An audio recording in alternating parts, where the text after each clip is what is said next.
1 மாத காலம் 2 மாத காலம் இதனால் வரக்கூடிய பிரச்சனை. இதைத்தான் நாங்கள் மத்திய அரசு சொல்லியிருக்கிறோம். குறிப்பாக நாங்கள் சந்தித்த அமைச்சர்கள்ட்ட சொல்லியிருக்கோம். எக்ஸ்டென்ட் ஆஃப் டேமேஜ் எந்த அளவுக்கு இருக்குது, மாநில அரசு எந்த அளவுக்கு அக்கறையின்மையோடு இருக்காங்க. அடுத்து நீங்கள் பார்த்தீங்கன்னா இன்றைக்கி திமுகவுக்கு வந்து பொய் சொல்வது என்பது கைவந்த கலை, நம்ம எல்லோருக்குமே தெரியும். இது புதுசாக நம்ம பேச வேண்டாங்க, 1967 பேசிகிட்டு இருக்கோம். இப்போ அவங்க சொல்கிறது எல்லாமே என்ன சொல்லுவாங்கன்னா, நீங்கள் பாருங்கள், குறிப்பாக வந்து குஜராத் எங்கெல்லாம் பாரதிய ஜனதா கட்சி ஆளுகின்ற மாநிலம் இருக்கோ அங்கெல்லாம் நிதி அதிகமாக கொடுப்பாங்க, நம்ம கொடுக்க மாட்டாங்க அப்படின்னு. 2021 குஜராத்தில் நமக்கு தெரியும் கக்கூட்டா அப்படிங்கிற புயல், ஒரு புயலுக்கு ஒரு பேர் கொடுக்குறாங்க ஐஎம்டி. அப்போ குஜராத்தில் ஏற்பட்ட அந்த புயல் தாக்குதல் பார்த்தீங்கன்னா குஜராத் வந்து 2021 9,836 கோடி ரூபாய் கேட்டாங்க மத்திய அரசுக்கிட்ட. குஜராத் வந்து 9,836 கோடி ரூபாய். மத்திய அரசு உடனடி நிவாரணமாக அவங்க கேட்ட பிறகு 1000 கோடி ரூபாய் கொடுத்தாங்க. அதன் பிறகு குஜராத்துக்கு பணம் கொடுக்கல.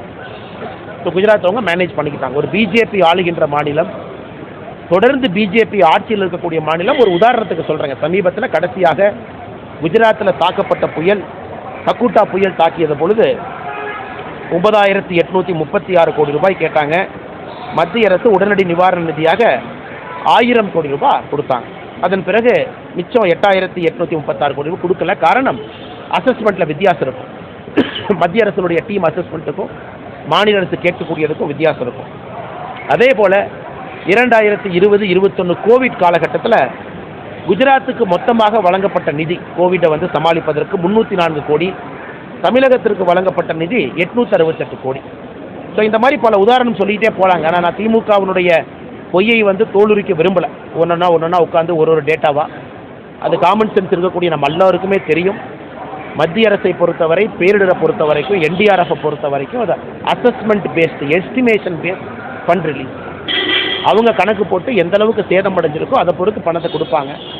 அதனால் தமிழகத்தில், தென் தமிழகத்திற்கு இன்னுமே அவங்க மாநில அரசுலேருந்து எஸ்டிமேட் அவங்க போடாமல் இருக்காங்க. சென்னை பொறுத்தவரை அவங்க கேட்டிருக்காங்க. அதனால் நிச்சயமாக மிக விரைவில் மத்திய அரசு நிதி கொடுப்பார்கள் என்று நம்புகின்றோம். அது வேகமாக வரும் என்றும் நம்புகின்றோம். அதற்கு முன்பாக நம்முடைய நிதியமைச்சர் அவர்களே நேரடியாக வந்து தூத்துக்குடியில் வந்து பார்க்க ஆரம்பிச்சிருக்கிறாங்க. செவ்வாய்க்கிழமை அவங்க வர்றாங்க, ரியல் டைம் ஃபீட்பேக் எடுத்துகிட்டு இருக்காங்க. அடுத்ததெல்லாம் பார்த்தீங்கன்னா திமுகவினுடைய அடுத்த பொய், வானிலை மையத்தின் மீது பொய். அதாவது நம்முடைய கையாளாகத்தனத்தை மறைக்க சம்பந்தமே இல்லாமல் ஒருத்தர் மேலே பணி போடுறது. இன்றைக்கி நமக்கு தெரியும், ஐஎம்டியை பொறுத்தவரை திமுக ஆசைப்படுற மாதிரி கருப்பு சிவப்பு கலர் கோடிங்லாம் கொடுக்க முடியாதுங்க. திமுக பொறுத்தவரை எல்லோ ரெட்.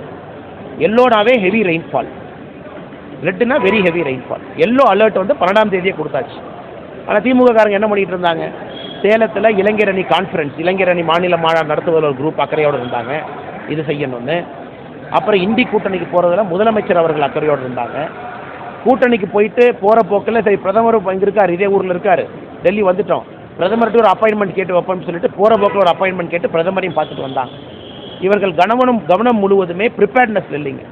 கவனம் முழுவதுமே அந்த Chennai formula four racing circuit, சேலத்தில் இளைஞர் அணி மாநில மாநாடு திமுகவோடது, அதே போல் இந்தி கூட்டணி, கவனம் முழுவதுமே அங்கே இருந்துச்சு. எல்லோ ரெயின்ஃபால், எல்லோ அலர்ட் கொடுத்தாவே, ஹெவி ரெயின்ஃபால் கொடுத்தாவே அன்றைக்கு அனைவருக்குமே தெரியும், it has got a potential to become red alert. அது ரெட்டாக மாறுவதற்கான எல்லா சாத்தியக்கூறுகளும் இருக்குன்னு தெரிஞ்சும் ஹெவி ரெயின்ஃபாலுக்கான எல்லா ப்ரிகாஷனரி மெஷரும் எடுக்கல. இது அட்வான்ஸாக கொடுக்கப்பட்ட வார்த்தை. அதன் பிறகு ரெட் அலர்ட்டாக அது கொடுத்தாங்க. இப்போ திமுக சொல்வது போல் இல்லை, எங்களுக்கு 1 மாதத்துக்கு முன்னாடியே சொல்லணும், 1 வாரத்துக்கு முன்னாடியே சொல்லணும், நீங்கள் சொன்னால் தான் நாங்கள் வந்து இளைஞர் அணி மாநில மாநாட்டை ஒத்தி வச்சுட்டு டெல்லி போகிறதெல்லாம் ஒத்தி வச்சுட்டு நாங்கள்லாம் இங்கேருந்து அங்கே கிளம்பி போக முடியும். இந்தளவுக்கு அபத்தமான ஒரு ஆர்கியூமெண்ட்டை யாருமே இந்திய அரசியலில் பார்த்ததில்லை. எந்த அளவுக்கு தமிழகத்தில் திமுகவை பொறுத்தவரை பொய்யிலே வளர்ந்த ஒரு கட்சி என்பதற்கு இது மறுபடியும் உதாரணமாக இருக்குது. மழை வந்த பிறகு கூட திருநெல்வேலியினுடைய மேயர் சேலத்தில் இருந்தார். திருநெல்வேலியினுடைய மேயர் யார் அங்கே இருக்க வேண்டியவர், சேலத்தில்